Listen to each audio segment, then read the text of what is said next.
فيلم بعنوان لغز جريمة ديال حي كاليفورنيا.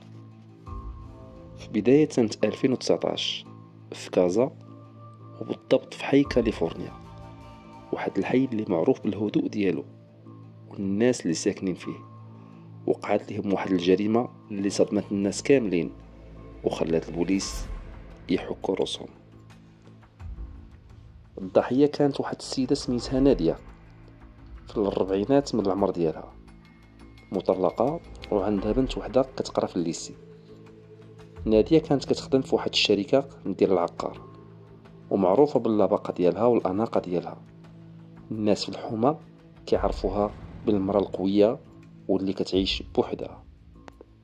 نهار اثنين مع 7 ديال الصباح، الشغالة اللي كانت خدامة عند نادية جات كيف العادة باش تبدا الخدمة ديالها، ولكن منين دخلت للدار لقات الباب محلول شي شوية، وهنا بدات كتشك. دخلات وقلبها كيدق بالزربة، عيطات على نادية ولكن ما جاوبها حتى شي واحد. مشات للصالون وكتفاجئ بان هناك كيسان فوق الطابلة وبقايا ديال العشاء، ولكن الدار ساكتة. منين دخلت البيت ديال نادية لقاتها طايحة في الارض ووجهها مضروب والدم نازل ليها من راسها. تصدمات وخرجت كتخوت. الجيران جاو بسرعة البرق وعيطوا على البوليس. هنا البوليس جاو بواحد السرعة صاروخية وداروا الطوق على الحومة كاملة. بدات الفرقة الجنائية كتفحص في المكان. نادية ما كانتش ميتة، ولكن كانت في حالة خطيرة بزاف. هزوها للسبيطار، لكن للأسف ماتت من وراء يومين. التحقيق بدا، ما كانتش آثار ديال الكسر في الدار، الباب ما مهرش، يعني الجاني دخل بطريقة عادية، ممكن يكون شي واحد اللي كتعرفو هي. قالوا الجيران باللي نادية كانت كتدخل في مشاكل مع راجلها السابق اللي كان كيبغي يرجع ليها وهي ما باغاتش. البوليس جابوه وحقوا معاه، ولكن كانت عنده حجة غياب واضحة. كان داك النهار في مراكش في واحد السيمينار، ونادية كانت عندها واحد المعاملات مع واحد الكليان اللي كان شرا من عندها الدار، ولكن كان كيقول باللي النية ديالو ما كانش صافية، وكيقول باللي نصبت عليه. والبوليس جابوه حتى هو ولقاو عنده دوافع، ولكن ما كانش عنده شي دليل. البوليس ما خلى حتى شي واحد وحقق معاه، حتى مع الخدامة اللي قالت لهم باللي كانت كتشوف نادية كتخرج بزاف مع واحد الراجل جديد ما كيعرفو حتى شي واحد، وكانوا كيتلاقاو غير بالليل في الدار. هنا بدات الخيوط كتوصل. البوليس قلبوا على تليفون نادية ولقاو رسائل مع واحد الراجل سميتو سفيان. كتبان بان العلاقه ديالهم فيها الحب، ولكن فيها حتى التهديد. سفيان كان كيصيفط ليها ميساجات كيقول لها الا ما خبيتيش الحقيقه غادا تندمي، وانا ماشي لعبه بيني يديك. البوليس شدوا التليفون ديال نادية وعبر الجي بي اس عرفوا بلي اخر مره تلاقاو كانت ليله الجريمه مع 10 ديال. سفيان تسجل في الكاميرا ديال الحانوت اللي حداهم كيدخل الزنقه ديال الدار. منين شدوه البوليس بدا كينكر، ولكن منين وراوه الفيديو والميساجات بقى ساكت. ومن بعد اعترف لهم، قال لهم باللي نادية وعداتو باش تعاونوا ماديا في شي مشروع، ولكن تنكرات ليه وبدا كيحس باللي لعبت عليه وبغى ينتقم. قال دخل الدار، داروا العشاء وبدات المخاصمه، وهي تدفعو ورجع دفعها حتى هو وهي طيح على الطابله والضربات في راسها.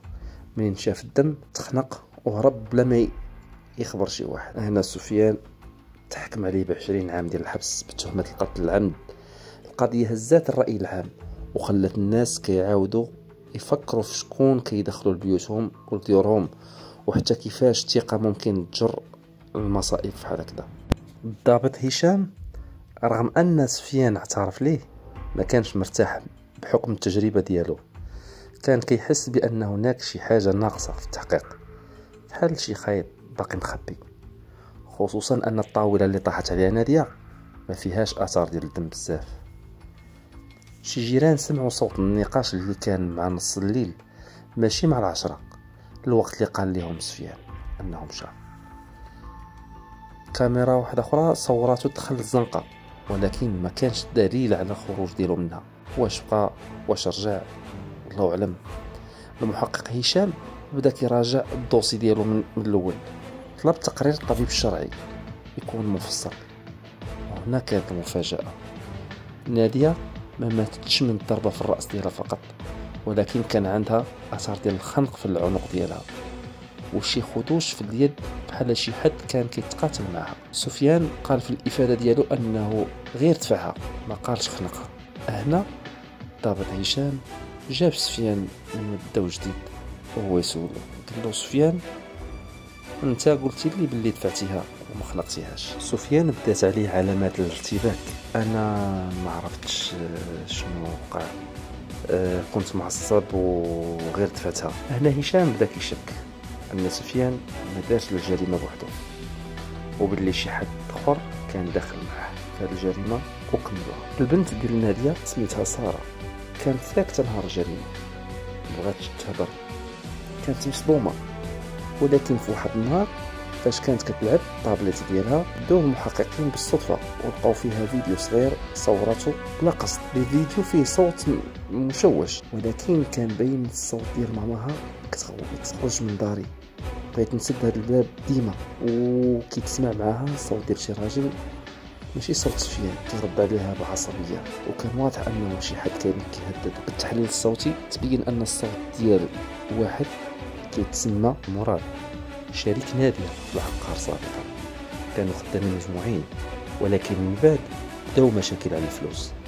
نادية كانت غادا تفتحو، وهذا الشيء بان حتى في الرسائل في الجيميل اللي كانت دايره بيناتهم. وبعد التحقيق وتحقيق البحث تبين بان مراد كان في المغرب نهار الجريمه، وداروا بحث حول تحركاته ولقاو كاميرا في الطريق في عين دياب كتصور طوموبيلته كتدخل مع نص الليل لحي كاليفورنيا. البصمات ديالو كانت موجوده فوق كاس دار ناديه، ولكن مسحو مزيان. البنيته ساره قالت في واحد اللحظه مراد كان كيجي لدارنا بزاف حتى فاش سفيان ما كيعرفوش. هنا الضابط هشام واجه مراد وبداو كيضغطوا عليه. الاول بدا كينكر، ولكن فاش عرضوا عليه الفيديو والبصمات ديالو وسجل المكالمات صافي نهار، وقال لهم انا دخلت للدار باش نهضر معاها، ولكن هي تهجمات عليا وقالت غادا تمشي لعند البوليس وتفضحني. تشاديت معاها وخنقتها بلا ما نقصد، خفت وهربت. سفيان خرج من الحبس بعد ما ثبت انه ماشي هو القاتل الحقيقي، غير كان حاضر الزمن